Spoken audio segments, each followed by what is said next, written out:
Chapter 15. I awoke from my sleep, refreshed, but as I started to move, I was so stiff.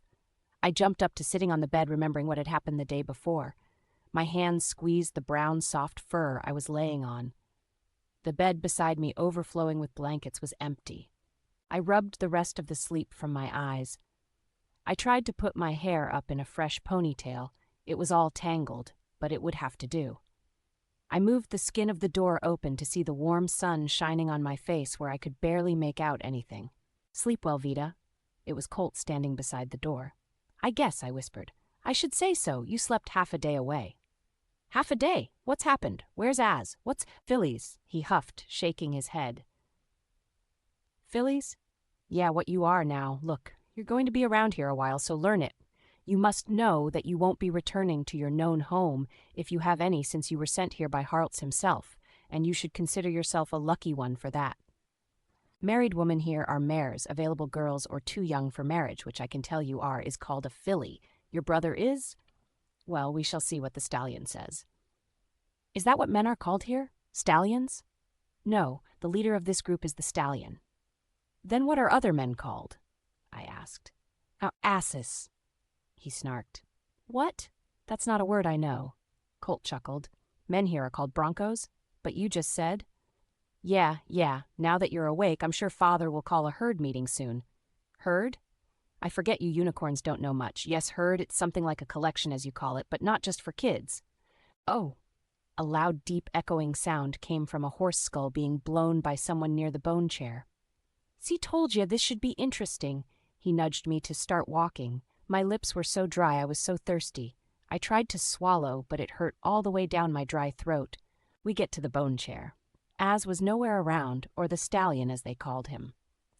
Once everyone was around the meeting area, talking in whispers of what was to be done was commencing once more. Colt and I stood in the middle facing the chair. A moment later, the nearest hut and the largest a curtain was curved open by a large hand. It was him, his other hand clasped gently around Az's small hand. The man made small steps so he could keep up until they sat on the bone chair with Az on his lap once more.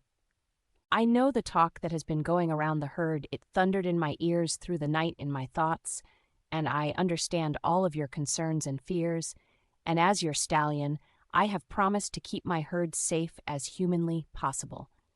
This is a great test for me, because I believe it will surely affect everyone's near future. I talked to the great elders, and they all agree. The decision I have come to know as the right choice shall be that this boy Az shall be killed." "No!" I yelled. Colt grabbed my arm tight as I tried again uselessly to break away, crying above all the other voices clambering and questioning. I was now on the ground, Colt holding my hands behind me. "Let me finish." The man stood up, letting Az slide off his lap. Looking at Colt, "Get her to her knees, Colt."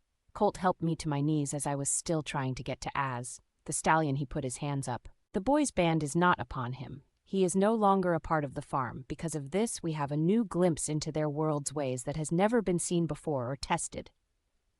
The man took out an odd weapon, and it made a horrible sound as he turned it on. It gleamed in the sun. He quickly held Az to the ground. The frail little body could barely squirm as the stallion struck down fast. I put my head down, crying so loud it turned into a scream. "Look up," Colt commanded. I can't. It's just too much." "Look up," I said. So peering through the blur, I saw the man stand. Az was helped up by him as the stallion spoke again. "So as part of our tradition, I have killed his old name by removing his old mane. Soon a new mane will grow long and strong. Then he shall be given a true name in the herd. Then he shall compete in the trials alongside the other young broncos as the time comes of manhood. I will not ask a mare to take him in, to risk their bloodlines, so I have decided to take him as my foal. Colt is in agreeance to this. He knows the risks as well. All of this herd shall treat him as a stallion's foal.